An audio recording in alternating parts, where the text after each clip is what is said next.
Go ahead and grab your color A, which is going to be the primary color of your cardigan, and make a slip knot. We are going to be chaining 3. We are going to work all of our stitches of this round into the first chain that we make, and then these 2 chains count as our first double crochet. So go ahead and make 2 more double crochets into the first chain. 1 and 2, and then we're going to chain 3. 1, 2, 3. And now we are going to make 3 double crochets followed by a chain 3, and we're going to repeat that 5 times so that we end up with 6 little block sections. I will do the first one with you. So 1 double crochet, and we're still working everything into that first chain. 2 and 3. And now I'm going to chain 3 and repeat that 4 more times. This is what your work should be looking like now. It kind of reminds me of a snowflake a little bit. But so this was our beginning block with our chain. So it's 1, 2, 3, 4, 5, 6. And so now I'm going to go ahead and slip stitch to the top of my chain that I made. And just go ahead and make a slip stitch. And now grab your stitch marker and pop that right on the live loop. You're not going to chain 1 or anything like that. Pop the stitch marker on, and now go ahead and give your tail a little tug to close that circle, that middle hole up a little bit. Round 2, so go ahead and grab your color B and make a slip knot and pop that onto your hook. We're going to attach our yarn into the next chain 3 space, and we're not going to slip stitch, we're going to make a single crochet. So with the slip knot on your hook, insert the yarn, yarn over, bring it through. Now you have 2 loops on your hook, yarn over, and make a single crochet. And now we're going to chain 3, and we're going to put a single crochet in the same space, and we're going to chain 3 again so that we can get over to the next chain 3 space, where we are going to again do a single crochet, chain 3, single crochet, and we're going to repeat that all the way around with the chain 3 connecting our corners. So I'm doing my second single crochet, and now I'm going to chain 3, single crochet, chain 3, single crochet, chain 3, single crochet, chain 3, single crochet, chain 3, all the way around until we get back to this point where we are going to slip stitch to the first single crochet. It is time for round 3. So we are going to take our loop that we have the stitch marker on, go ahead and pop your hook into that loop and take the stitch marker off. And so now we are at the back of the work, but we are going to go up and over, and remember to keep your loop nice and loose. We don't want this super tight. We're going to go up and over, and we're going to go through this chain 3 space, the one right next to where our loop is.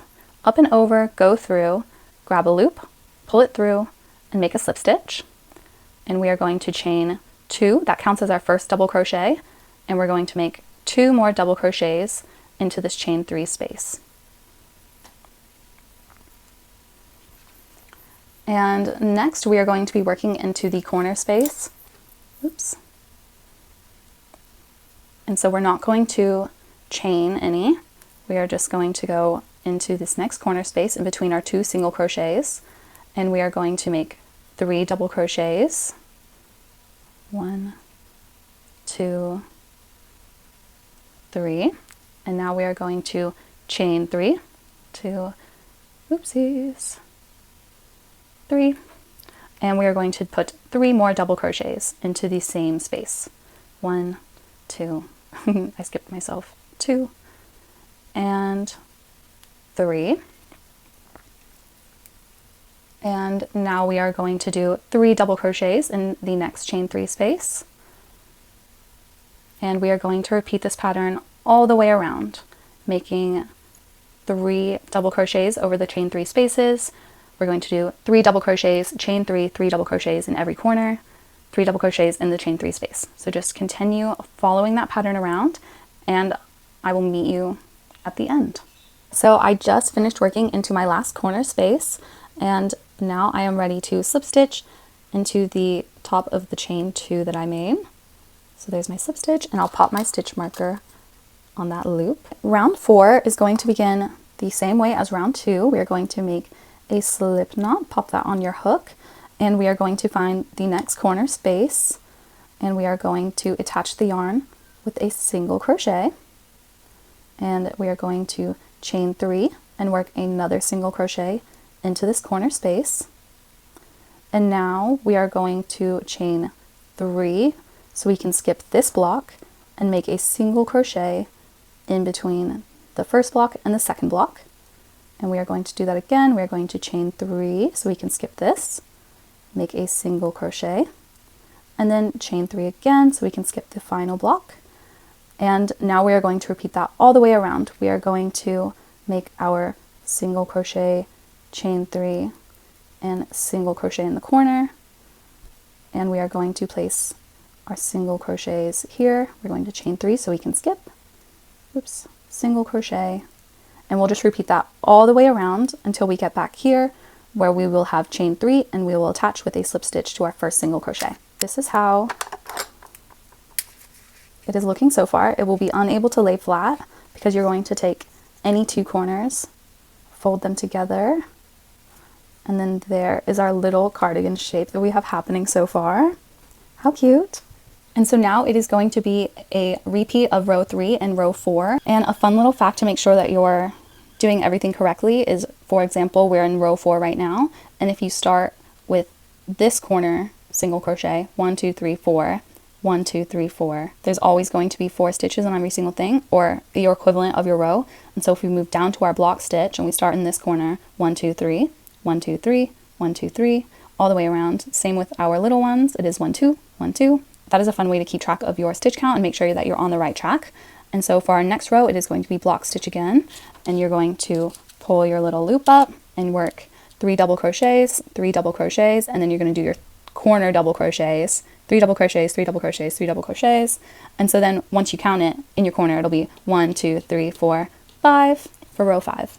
So just continue those 2 rows over and over again until you are happy with the size of it on your body. I will insert a little clip of my stopping point, and then we will meet back so we can attach it all together, lengthen the sleeves, lengthen the body.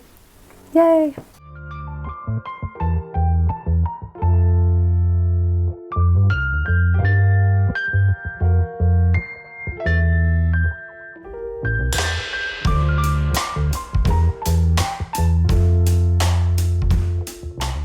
So by this point, you should have made 2 panels, and when you try them on, they should be able to comfortably fit across your shoulder and upper arm, and then these 2 panels should be able to comfortably meet in the middle across the front and back. When you're placing your stitch markers, I find that it's easiest to begin on this end, and so you'll just match up your corners and start there.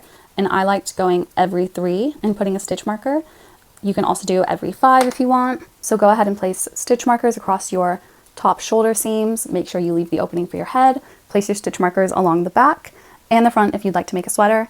And then the next step will be to seam, and I will see you there. For our seaming, go ahead and grab your primary color yarn and a tapestry needle. And if you haven't already, you're going to flip your sweater or your cardigan inside out. We want the right side to be on the inside. Grab your yarn and pop it on your tapestry needle. And we are going to begin by working on the outside of the sleeve. And so to begin, we are going to find the second chain of these chain 3s and just pop it through the back loop of each second chain.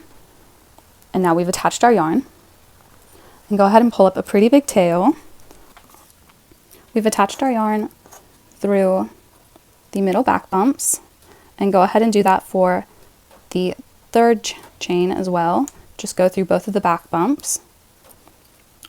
And now we are ready to begin the mattress stitch. So we want these stitches to be facing each other. Alrighty, so we're going to be working from the inside going outwards. You're going to go under both loops of the stitch from the inside going outwards. Pull that tail all the way through, and then do the same with the stitch on the other side. Going from inside to outside, go under both loops and pull it through. And then do it with the next stitch on the panel closer to you.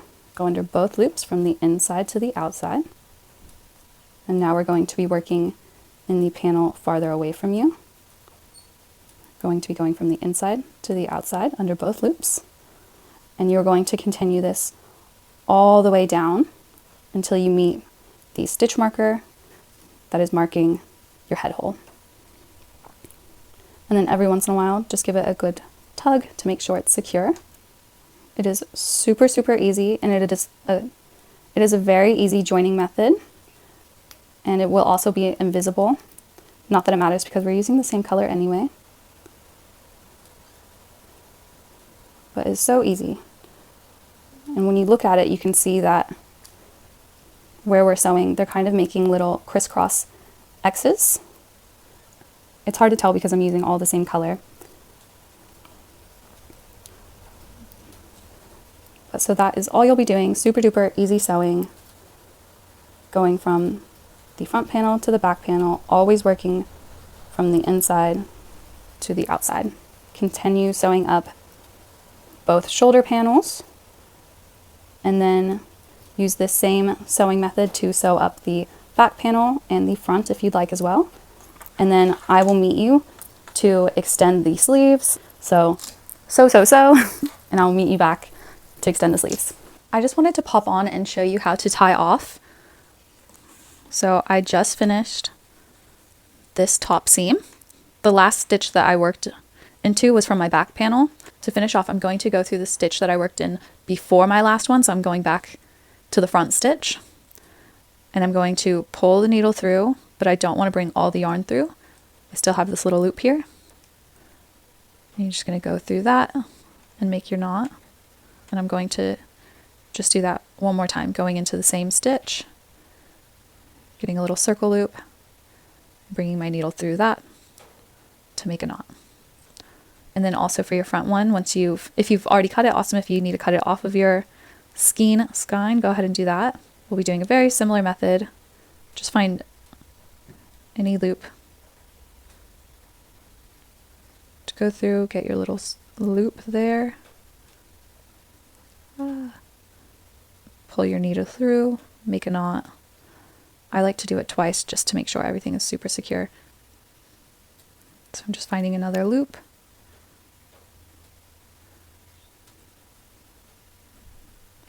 Not pulling the yarn all the way through because I want to be able to make my knot. Just need the tail, there we go. And then back through that hole. Our seaming is finished and it is time to extend our sleeves. So since our last row was this block stitch, we're going to grab our color B. I'm using the very first color that I'd used during the panels, but it's totally customizable and optional. But so grab your sweater, and we want it to be facing right side out now. And we're going to grab our sleeve and we're going to find our little seam where we've been pulling up the loops just for continuation's sake. And so that's where I've been pulling up my loop. Like I said before, it's not very noticeable. And this is going to be very similar to before. We just won't be increasing in the corners.